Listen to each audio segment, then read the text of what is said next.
Yo, Lego Transformers Bumblebee movie Dropkick. Nice. Let's go.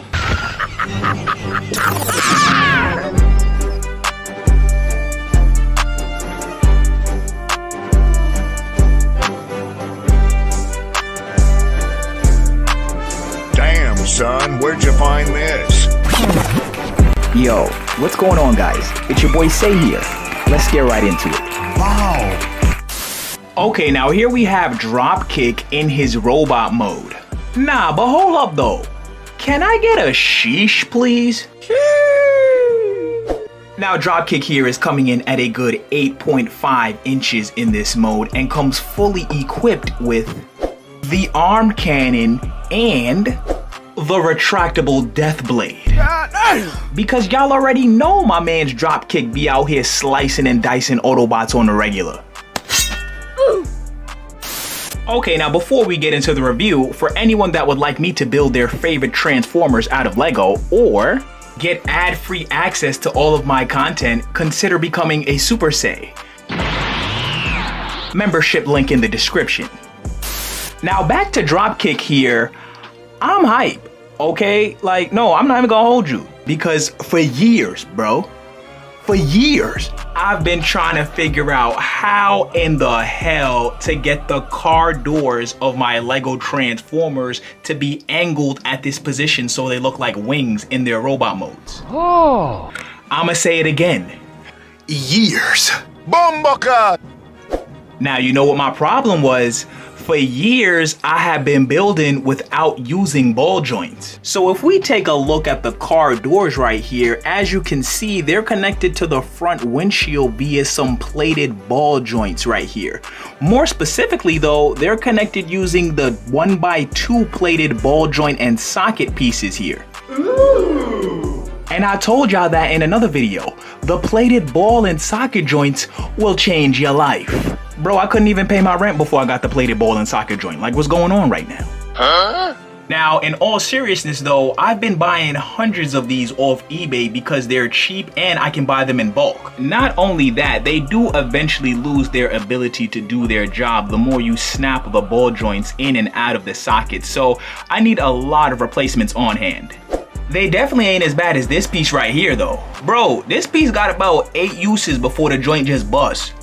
Anyway though, if you guys are interested in picking up some plated ball joints, I'll leave the link to the eBay page in the description. And if you order using the link that I provided for you in the description, I'll get a little commission from your purchase as well. Now, some of you may not have noticed this, but my man's Dropkick looking a little smooth right now. Yes, my man's is tiled up.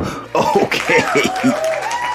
So for years, I've also never built using tiles until you guys mentioned it. So I've slowly been ordering bulk loads of tile pieces off eBay, and now I finally have enough to go over a full build. Now honestly, because I've been building so many years without using tiles, I kind of just don't care either way, but I will admit it does make the overall aesthetic of the build look better in both modes. Now the build time for Dropkick here is tricky, okay, because I didn't actually start from scratch when designing this guy. This is actually TLK Barricade after 6 hours of modifications. What? If I had to build this from scratch though, my estimated build time would probably be anywhere from 28 to 32 hours. Oh my God!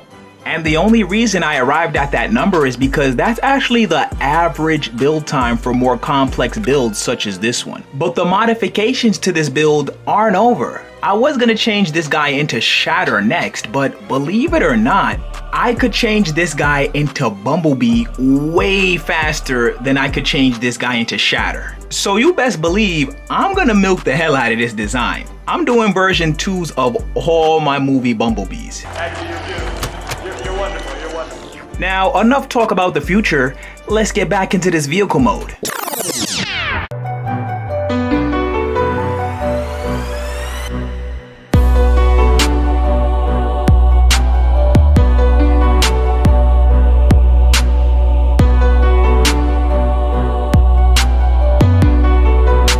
Okay, and here we have Dropkick in his black and blue muscle car vehicle mode. Nice.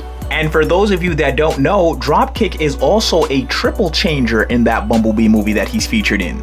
So in the movie, he is simultaneously composed of the parts that are required to turn into this muscle car here, as well as a Bell helicopter. Now my Dropkick only transforms into the muscle car. I mean, we crazy, but we not that crazy. At least not yet.